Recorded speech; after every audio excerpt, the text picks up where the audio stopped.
और हम देखते हैं एक शिप के कैप्टन को जिसका नाम रॉबिन्सन है। पहले वो नेवी में काम करता था मगर अब वो 11 सालों से एक कंपनी अगोरा के लिए काम करता है। कंपनी समंदर में डूबे और गुमे हुए जहाजों को निकालने का काम करती है। फिर एक दिन ये कंपनी कुछ लोगों को जॉब से निकालती है जिसमें रॉबिन्सन भी होता है। अचानक जॉब से निकाले जाने पर रॉबिन्सन काफी दुखी होता है क्योंकि इस 11 सालों में उसकी बीवी और बेटा भी उससे बिछड़ चुके थे। काम की वजह से वो टाइम नहीं दे पाता था और उसकी वाइफ उसे छोड़कर चली गई थी। रॉबिन्सन का 11 साल एक बेटा भी होता है मगर वो अब उसकी वाइफ के साथ रहता है। कंपनी में रॉबिन्सन का एक दोस्त भी होता है जिसका नाम कर्स्टन है। इसे भी नौकरी से निकाला जाता है। कर्स्टन पर बहुत कर्जा होता है और वो काफी परेशान भी होता है इस मामले में और वो डिप्रेशन की गोलियां भी इस्तेमाल करता है। वो सब एक दिन बार में बैठे होते हैं। कर्स्टन एक राज के बारे में लोगों को बताता है मगर इससे पहले हम ब्लैक सी के बारे में कुछ समझते हैं। ब्लैक सी 5 मुल्कों से सराउंडेड है और इसकी गहराई 2200 मीटर है।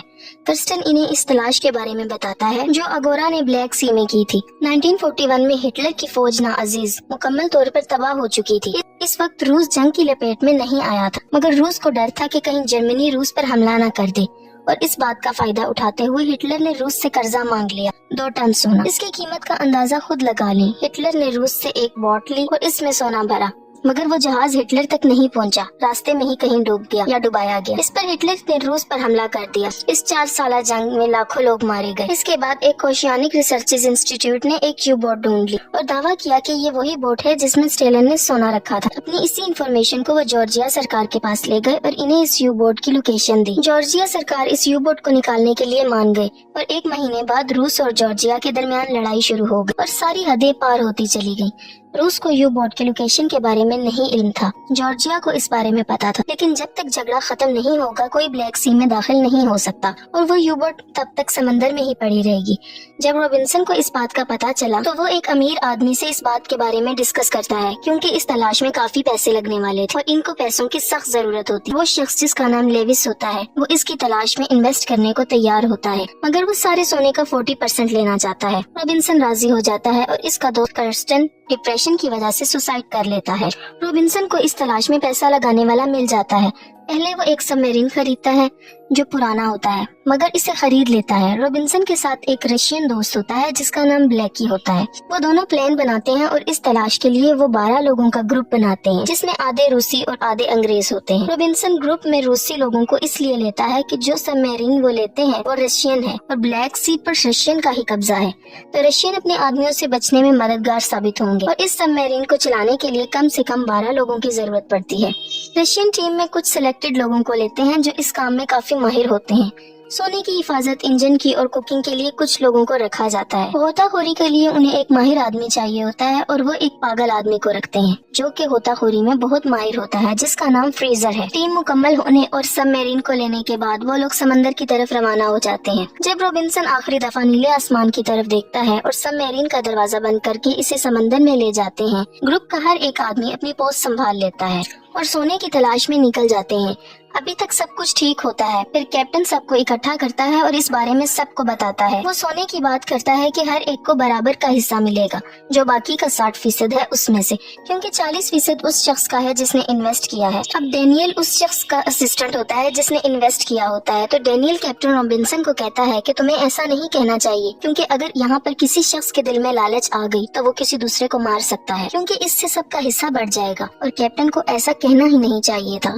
इस सबमरीन में सब लोग प्रोफेशनल थे और इसी खतरनाक तलाश के बाद जब वो यू बोट की लोकेशन के नजदीक पहुंचते हैं तो उसी वक्त एक रशियन डिस्ट्रॉय शिप इनके करीब से गुजरता है और वो अपना इंजन बंद कर देते हैं और बच जाते हैं। अब वो लोग प्लान बनाते हैं कि सोने के साथ वो ड्राइव शार्प को भी ले आएंगे जो इनके सबमरीन पर धमाके से डिस्ट्रॉय हो गया था। अब इस ड्राइव शार्प ही की मदद से वो फिर से सबमरीन को स्टार्ट करेंगे और यहाँ से निकल जाएंगे। अब वो 2-3 मीटर के फासले पर बाहर जाते हैं। वहाँ पर वो यू बोट को ढूंढ लेते हैं। वो यू बोट जिसमें 2 टन सोना था वो इसके अंदर जाते हैं और ड्राइव शॉप को भी पा लेते हैं। जो ट्रॉली वो अपने साथ लाए थे वो ज्यादा वजन नहीं ले जा सकती, मतलब वो सिर्फ ड्राइव शॉप के लिए ही आए थे। मगर फ्रीजर ड्राइव शॉप के साथ इसमें सोना भी भर लेता है जिससे इस ट्रॉली का वजन काफी बढ़ जाता है और इसे धकेलने में काफी जोर लगता है। वो इस ट्रॉली को वापस सबमरीन के तरफ ले जा रहे होते हैं मगर रास्ते में एक बड़ा गड्ढा आ जाता है। वहाँ इनसे ट्रॉली बेकाबू हो जाती है और जो भी सोना इसमें था सब गिर जाता है। सिर्फ ड्राइव शार्प ही बचता है। फ्रीजर अब ड्राइव शार्प को लेकर आता है। सोना खो देने की वजह से सब लोग बहुत उदास होते हैं और वो सबमरीन को सतह पर ले जाने की तैयारी करते हैं। मगर यहाँ डेनियल लेविस का असिस्टेंट कैप्टन रॉबिन्सन को एक राज बताता है कि ये सब एक प्लान के तहत किया गया है। कोई अमीर शख्स लेविस है ही नहीं जिसने इसमें इन्वेस्ट किया। असल में अगोरा ने जॉर्जिया से समझौता किया था, तो वो लोग बोट को नहीं निकाल सकते, इनको खतरा है। तो अगोरा के लोगों ने ये प्लान किया था और कंपनी के सभी काबिल लोगों को निकाल दिया, जिससे तुम लोग मजबूर हो गए और पैसे और इस कंपनी से बदला लेने को तैयार हो गए। अगोरा ने कस्टम को $30,000 दिए ताकि तुम्हें इस खोज के लिए रजामंद कर ले और तुम आसानी से फंस गए। और जैसे ही तुम लोग सोना लेकर ऊपर जाते, अगोरा तुमसे वो सब ले लेता और तुम सबको गिरफ्तार कर लेता। ये सब सुनकर रॉबिन्सन गुस्से से पागल हो जाता है कि कंपनी इतनी जालिम भी हो सकती है। अब जो सोना गिर गया वो तो वापस नहीं आ सकता। इसके अलावा और भी सोना था जिसको वो सबमरीन में लाते हैं, जो 3 टन है। ये इनकी सोच से भी ज्यादा होता है। अब तो इनको लेविस को 20-40% नहीं देने होंगे, सारा सोना इनका ही है। वो 8 लोग बच जाते हैं, हर एक को 82 मिलियन मिलेंगे अगर वो इस सोने को ले जाने में कामयाब हो जाते हैं। अब वो लोग अपनी लोकेशन पर नहीं जाएंगे, वहाँ से दूर चले जाएंगे ताकि अगोरा से बच सके। अब वो लोग सोना ले लेते हैं और ड्राइव शार्क को चलाते हैं और इन्हें शक होता है कि वो चले या नहीं। वो सोचते हैं कि या तो वो हमेशा के लिए निकल जाएंगे या इसमें हमेशा के लिए फंस जाएंगे और मर जाएंगे। वो सबमरीन के इंजन को स्टार्ट करते हैं और इनके सबमरीन चलने लगती है। वो सब बहुत खुश होते हैं कि अब वो अमीर हो जाएंगे, मगर कुछ दूर जाकर उनको हेल्पर्स की मदद से पता चलता है। सबको अलर्ट करते हैं और सबमरीन रोकने को कहते हैं।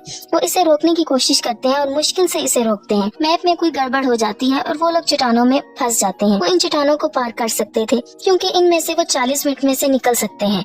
अब वो हेल्पर्स को बिठाते हैं और इसे चट्टानों से निकालने की कोशिश करते हैं। फिर अचानक किसी प्रॉब्लम की वजह से सबमरीन में ब्लास्ट होता है और सबमरीन समंदर में जा गिरती है और इसमें होल हो जाते हैं, जिससे इसमें पानी भरने लगता है। सब लोग पानी को रोकने की कोशिश करते हैं मगर वो कुछ नहीं कर पाते।